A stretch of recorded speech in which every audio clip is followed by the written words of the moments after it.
Olá, meus queridos alunos. Vamos então para a aula número 8 da apostila 2 de Biologia. Está marcado no primeiro slide dessa aula.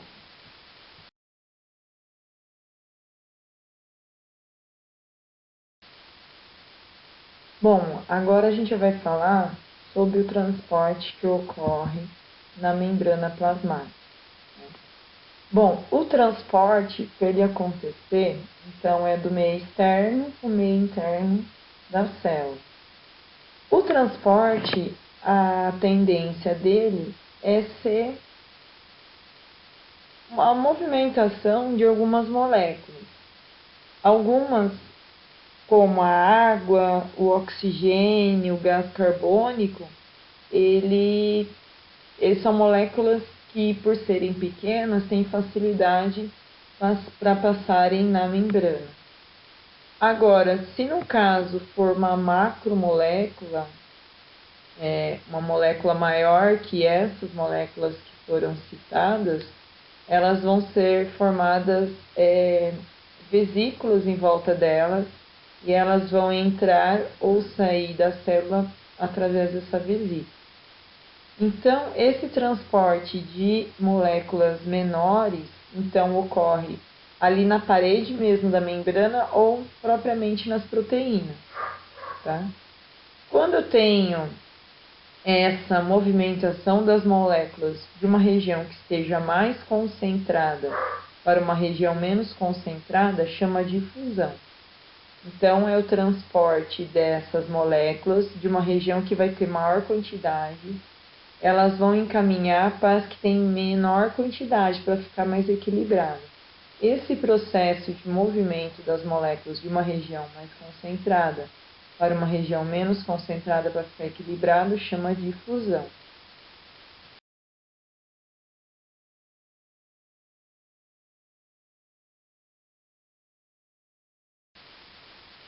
Bom, vamos falar da fagocitose. Fagocitose é uma das maneiras de macromoléculas entrarem dentro da célula pela membrana. Elas terão formado uma vesícula em volta dela.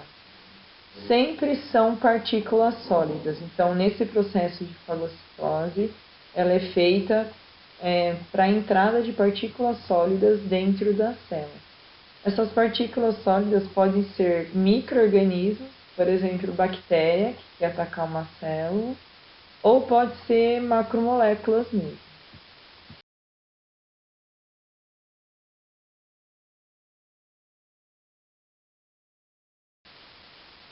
Já a pinocitose, ela é parecida com a fagocitose. A única coisa que vai mudar é que, em vez de entrar partículas sólidas, são partículas líquidas ou menores do que as sólidas do slide anterior. Então, são partículas muito, muito, muito pequenas ou líquidas. Então, aí o processo chama pinocitose.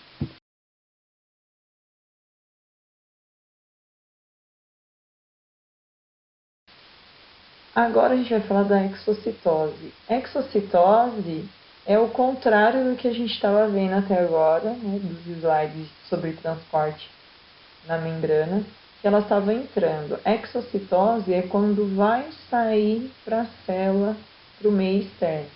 Então, por exemplo, uma célula, ela já usou algumas substâncias para a respiração celular. E sobrou alguns resíduos. Então, é feita uma vesícula em volta desses resíduos. Eles vão ser encaminhados até a membrana, igual está mostrando no desenho. E quando chega na borda da membrana, essa vesícula ela se abre e todo o material que tiver dentro da vesícula, ele é exportado para fora da célula.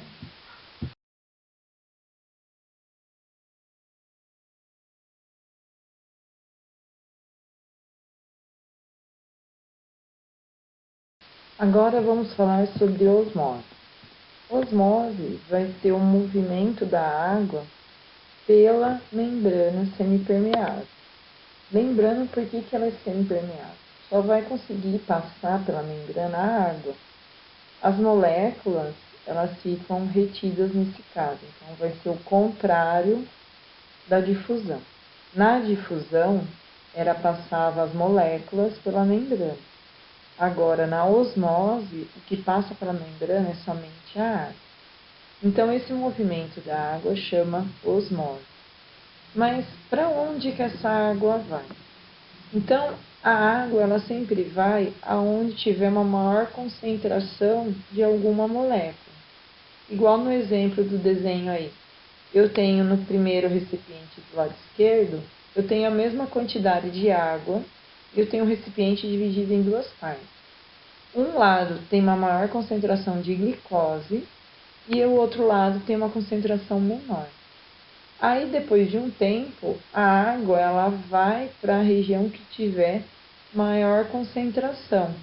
Então, no segundo desenho, se você analisar, o nível da água já subiu de um lado, porque era o lado que tinha maior concentração de moléculas de glicose.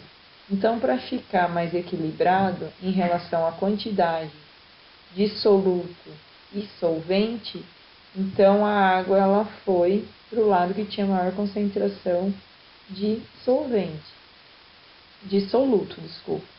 Então, só para saber então o que é soluto. Soluto é tudo aquilo que precisa ser dissolvido. No caso, aí no desenho, no exemplo, seriam as moléculas de glicose. E solvente é o líquido que vai passar pela membrana. Então, no caso, seria a água.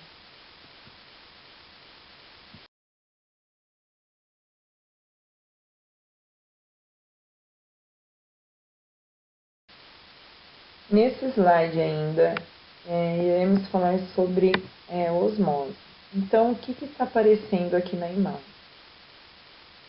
Vamos ver primeiro a imagem do lado esquerdo, que está mais embaixo. Eu tenho três tipos de classificação na osmose. Eu tenho quando a solução está hipertônica, quando a solução está isotônica e quando a solução está hipotônica. Então, o que seria isso? Essas três imagens aqui são hemácias, mas poderiam ser qualquer outra célula, mas no caso aqui a gente está mostrando a imagem. A primeira hemácia é como se ela tivesse meio enrugada, ela estaria murcha. Então, se ela murchou, é porque a água que estava dentro dela saiu para o meio externo. Se o meio externo ele estiver mais concentrado, é para onde que a água vai. Lembra que eu falei do slide anterior? Então, a tendência é dessa célula ficar mais murcha, porque a concentração, o acúmulo maior de substância está fora da hemácia, então a água ela sai. Um outro exemplo que acontece isso é quando vocês preparam uma salada. Você não vai temperar com sal, vinagre lá e óleo ou azeite? Então, quando esse tempero coloca na salada, ele está mais concentrado. Pode ver, daqui uns minutinhos, a salada ela vai ficar murcha. Por quê? Como esse tempero ele é mais concentrado que o vegetal, então a água vai sair do vegetal e vai para o meio mais concentrado para diluir. Isso é um exemplo de solução hipertônica. Isotônica é quando tanto dentro da célula como fora dela está em equilíbrio. Então pode estar mais concentrado, mas do lado de fora também vai estar mais concentrado. Enfim, se um vai ter mais água, o outro vai ter menos, então ele vai tentar deixar equilibrado a célula com o meio que ela está ali. Agora, hipotônica. Hipotônica é quando a concentração maior está dentro da célula. Então, imagine que uma célula, dentro dela, ela tem muitas substâncias ali que está muito concentrada. Então, vai ter que entrar água dentro dela para equilibrar essa quantidade de soluto com o solvente que está entrando. E, normalmente, a célula ela aumenta de tamanho e, às vezes, até estoura ela, que ela não consegue segurar, ela acaba rompendo de tanto solvente que entra dentro dela.